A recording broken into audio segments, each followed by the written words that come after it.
दोस्तों आज इस वीडियो में आपको टाटा 1mg द्वारा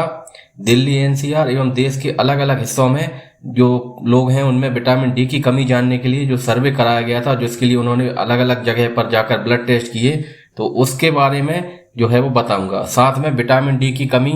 जो है वो कब हम बोलते हैं, कितना ब्लड में इसका नॉर्मल लेवल होना चाहिए, साथ में विटामिन डी के फंक्शंस क्या क्या होते हैं, और साथ में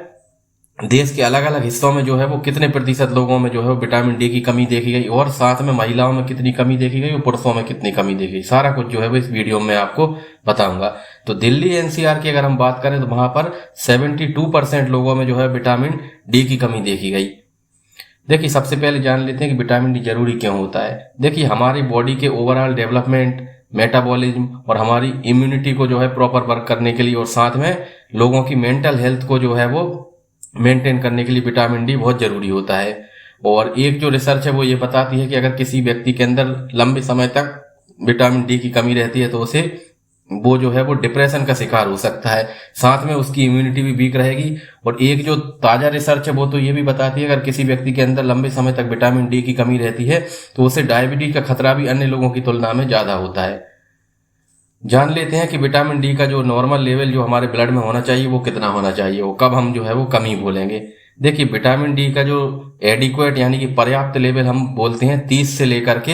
100 नैनोग्राम पर ml। अगर ये 30 से लेकर 100 के बीच में है तो मतलब ये पर्याप्त मात्रा में है, और अगर ये 30 से कम है और 10 के ऊपर है यानी 10 से 20 के बीच में है तो इसको हम इनसफिशियंसी बोलेंगे यानी कि अपर्याप्त मात्रा में है। और अगर 10 से भी कम हो गया है तो हम इसे विटामिन डी की कमी बोलेंगे, डेफिशिएंसी। और कई मामलों में क्या होता है कि विटामिन डी का ओवरडोज लेने से जो है वो विटामिन डी की टॉक्सिसिटी भी हो जाती है, और इसको हम ग्रेटर देन 100 नैनोग्राम पर ml से ऊपर बोलते हैं। देख लेते हैं कि किस तरह से विटामिन डी हमारी बॉडी में जो है वो बनता है। देखिए हमारी जो स्किन होती है इसमें मौजूद 7 डिहाइड्रो कोलेस्ट्रॉल के ऊपर जब अल्ट्रावायलेट वी लाइट जब पड़ती है तो स्किन के अंदर जो है वो विटामिन डी बनता है।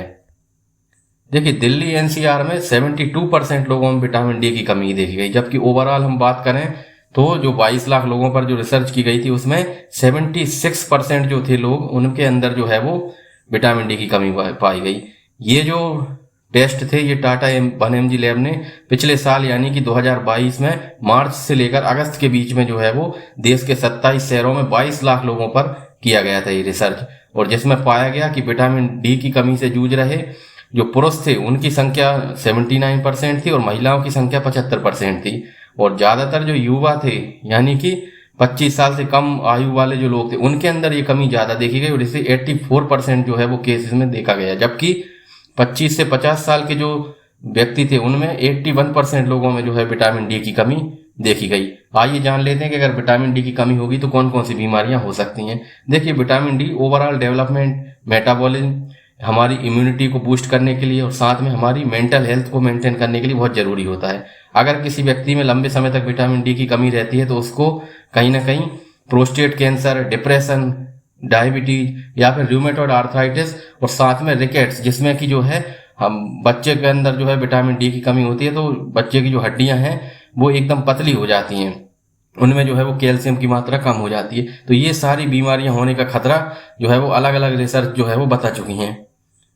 अब देख लेते हैं कि किस वजह से जो है वो ऐसा हो रहा है। आजकल जो खान पान को लेकर लोगों की लाइफ स्टाइल जो बदल गई है, साथ में घर में रहकर काम करते हैं, घर से निकलना कम होता है, यानी कि ओवरऑल जो हमारा सनलाइट में जो एक्सपोजर होता है वो कम हो गया, और इस वजह से जो है कहीं ना कहीं विटामिन डी की कमी देखी जा रही है। और रिसर्च में जो देखने में आया उसमें जो पुरुष थे उनको 79% में जो है वो विटामिन डी की कमी देखी गई, जबकि महिलाएं जो थी उनमें 75% में जो है वो विटामिन डी की कमी देखी गई।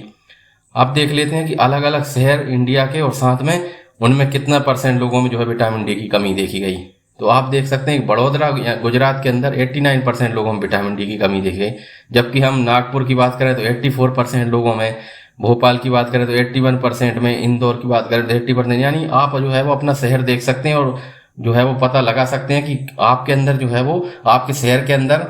कितने लोगों में जो है विटामिन डी की कमी है, और कहीं आप में भी तो नहीं है। तो अगर आप में भी जो है वो इस तरह के जो है वो आप भी जो है चाहें तो अपना ब्लड टेस्ट करा सकते हैं, और अगर विटामिन डी की कमी निकलती है तो इसके लिए जो है वो हेल्दी डाइट ले सकते हैं, साथ में विटामिन डी के सप्लीमेंट्स भी आते हैं उनको भी आप ले सकते हैं। तो अगर वीडियो आपको अच्छी लगी हो तो वीडियो को लाइक कर दें और चैनल को